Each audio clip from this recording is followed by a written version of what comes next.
अपराधहरू स्तरमा गर्नको निमित्त यहाँ राज्यहरू शब्दमा मात्र सीमित भए तापनि तर त्यो वाक्यले भने अर्थपूर्ण रहस्य आफूले आफूले ती शब्दले नमो ब्रह्मसुताभ्य पवित्राभ्यो नमो नमः।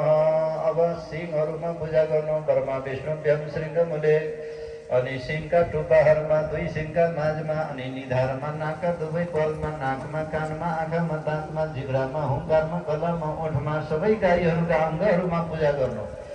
ओम यमुनायै नमः सम्प्रदत्तमये सर्व पाप परमोचिन्यै ओम तत्व। पहिला हामीले गौदान त गऱ्यौँ, त्यो काट्नुपर्ने रसिद काटेर गऱ्यौँ कि पहिल्यै गऱ्यौँ कसो गऱ्यौँ?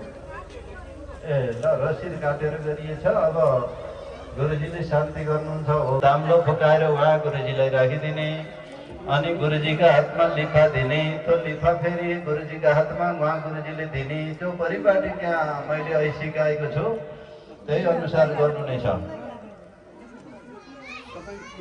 र सबै कर्ताहरूको काम गरिसकेर फेरि मण्डपतर्फ आउनु नै छ।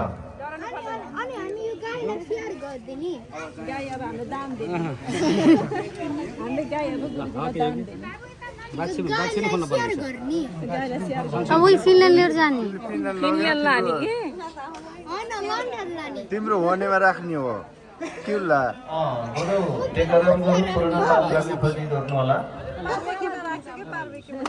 पार्वतीमा राख्नु ल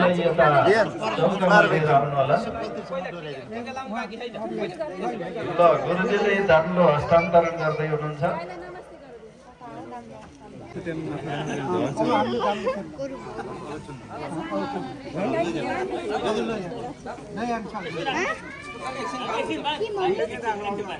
त्यो गाईको माथि भएको दक्षिणा नै उता लाने होला नि।